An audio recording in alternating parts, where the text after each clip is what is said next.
एक आँच की कसर की कहानी मुंशी प्रेमचंद द्वारा लिखी गई है। तो चलिए इसे शुरू करते हैं। 1। सारे नगर में महाशय यशोदानंद का बखान हो रहा था।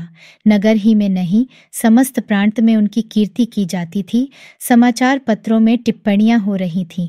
मित्रों से प्रशंसापूर्ण पत्रों का तांता लगा हुआ था। समाज सेवा इसको कहते हैं। उन्नत विचार के लोग ऐसा ही करते हैं।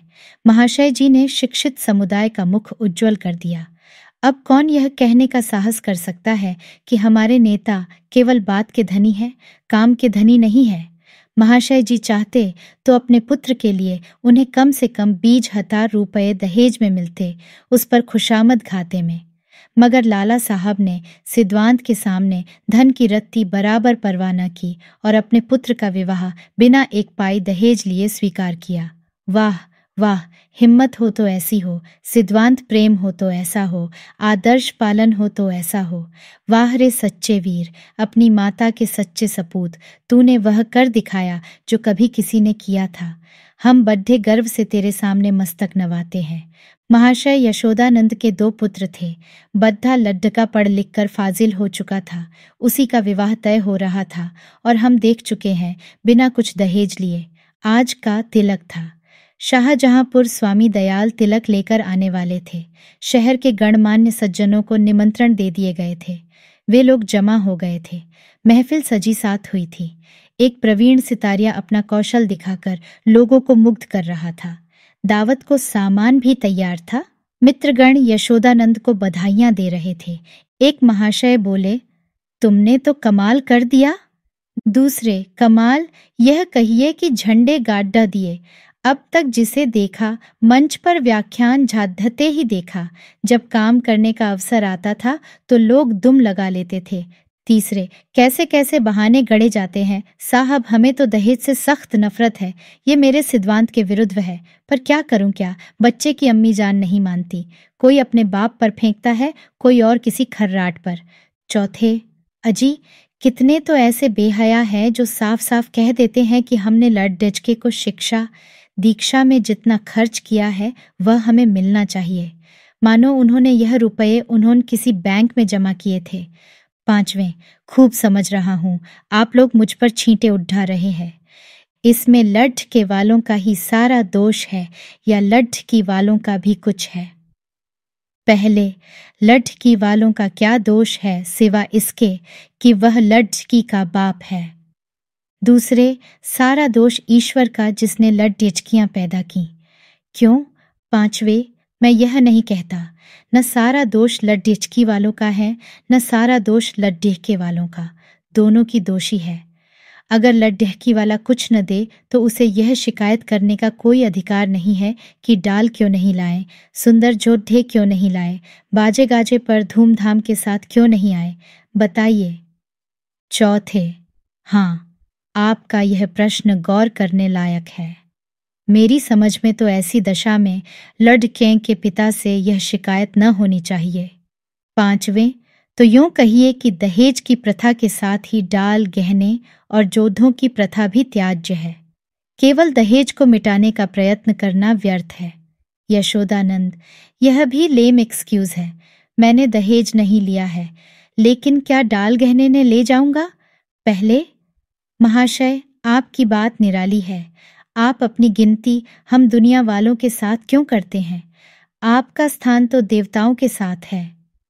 दूसरा, 20,000 की रकम छोड़ दी, क्या बात है?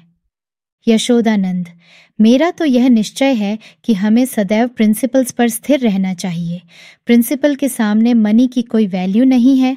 दहेज की कुप्रथा पर मैंने खुद कोई व्याख्यान नहीं दिया, शायद कोई नोट तक नहीं लिखा। हाँ, कॉन्फ्रेंस में इस प्रस्ताव को सेकंड कर चुका हूँ। मैं उसे तोड़ना भी चाहूँ तो आत्मा न तोड़ने देगी। मैं सत्य कहता हूँ, यह रुपये लूँ तो मुझे इतनी मानसिक वेदना होगी कि शायद मैं इस आघात से बच ही न सकूं। 5वें, अब की कॉन्फ्रेंस आपको सभापति न बनाए तो उसका घोर अन्याय है। यशोदानंद, मैंने अपनी ड्यूटी कर दी, उसका रिकग्निशन हो या न हो मुझे इसकी परवाह नहीं। इतने में खबर हुई कि महाशय स्वामी दयाल आ पहुंचे। लोग उनका अभिवादन करने को तैयार हुए, उन्हें मसनद पर ला बिठाया और तिलक का संस्कार आरंभ हो गया।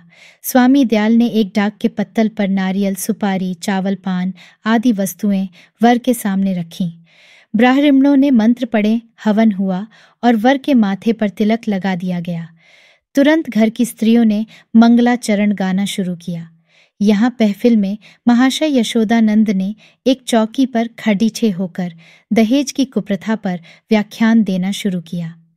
व्याख्यान पहले से लिखकर तैयार कर लिया गया था। उन्होंने दहेज की ऐतिहासिक व्याख्या की थी। पूर्व काल में दहेज का नाम भी न था महाशयों। कोई जानता ही न था कि दहेज या ठहरौनी किस चिद्धिया का नाम है।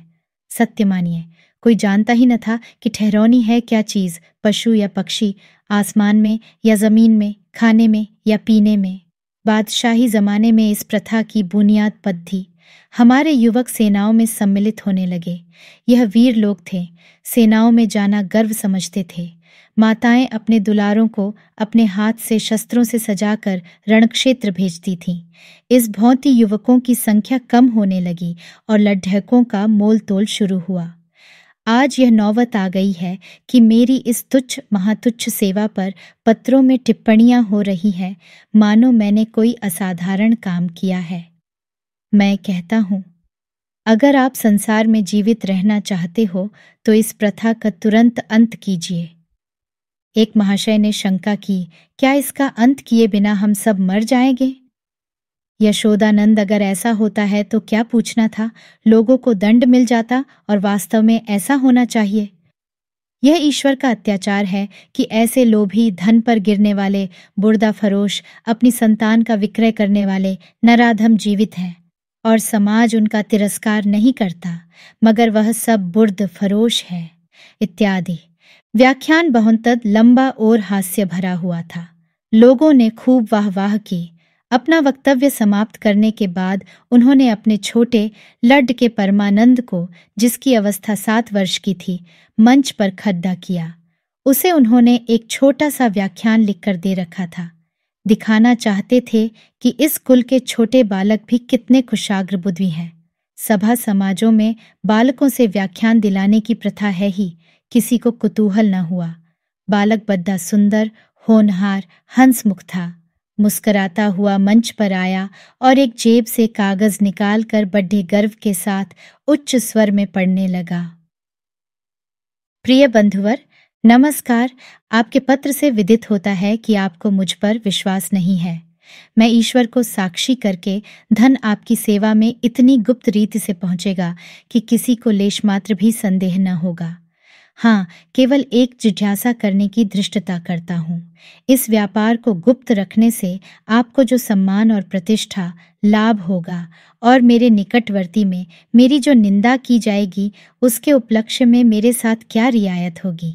मेरा विनीत अनुरोध है कि 25 में से 5 निकालकर मेरे साथ न्याय किया जाए। महाशय यशोदानंद घर में मेहमानों के लिए भोजन परसने का आदेश करने गए थे। निकले तो यह वाक्य उनके कानों में पड़ा, 25 में से 5 मेरे साथ न्याय किया कीजिए। चेहरा फक हो गया। झपट कर लड्डिचके के पास गए, कागज उसके हाथ से छीन लिया और बोले, नालायक, यह क्या पढ़ रहा है? यह तो किसी मुवक्किल का खत है जो उसने अपने मुकदमे के बारे में लिखा था। यह तू कहाँ से उठा लाया? शैतान, जा वह कागज ला जो तुझे लिख कर दिया गया था। एक महाशय, पढ़ने दीजिए। इस तहरीर में जो लुत्फ है वह किसी दूसरी तकरीर में न होगा। दूसरे, जादू वह जो सिर चढ़ के बोले। तीसरे, अब जलसा बर्खास्त कीजिए, मैं तो चला। चौथा, यहाँ भी चलते हुए। यशोदानंद, बैठिए बैठिए, पत्तल लगाए जा रहे हैं। पहले, बेटा परमानंद, जरा यहाँ तो आना, तुमने यह कागज कहाँ पाया? परमानंद, बाबूजी ही तो लिखकर अपने मेज के अंदर रख दिया था। मुझसे कहा था कि इसे पढ़ना। अब नाहक मुझसे खफा रहे हैं। यशोदानंद, वह यह कागज था कि स्वर? मैंने तो मेज के ऊपर ही रख दिया था। तूने ड्रार में से क्यों यह कागज निकाला? परमानंद, मुझे मेज पर नहीं मिला। यशोदानंद, तो मुझसे क्यों नहीं कहा? ड्रार क्यों खोला? देखो, आज ऐसी खबर लेता हूं कि तुम भी याद करोगे।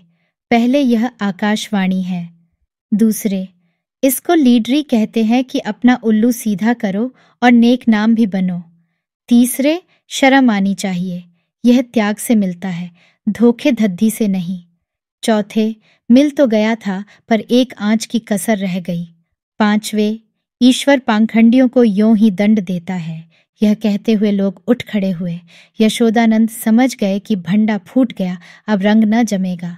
बार बार परमानंद को कुपित नेत्रों से देखते थे और डंडा तौल कर रह जाते थे। इस शैतान ने आज जीती जिताई बाजी खो दी, मुंह में कालिख लग गई, सिर नीचा हो गया, गोली मार देने का काम किया है। उधर रास्ते में मित्र वर्ग यूं टिप्पणियां करते जा रहे थे। तब एक ईश्वर ने मुंह में कैसी कालीमा लगाई कि हयादार होगा तो अब सूरत न दिखाएगा। दूसरा, ऐसे ऐसे धनी मानी विद्वान लोग ऐसे पतित हो सकते हैं, मुझे यही आश्चर्य है। लेना है तो खुले खजाने लो, कौन तुम्हारा हाथ पकड़ डता है? यह क्या कि माल चुपके चुपके उड़ाओ और यश भी कमाओ। तीसरा, मक्कार का मुंह काला। चौथा, यशोदानंद पर दया आ रही है। बेचारे ने इतनी धूर्तता की, उस पर भी कलई खुल ही गई। बस एक आंच की कसर रह गई।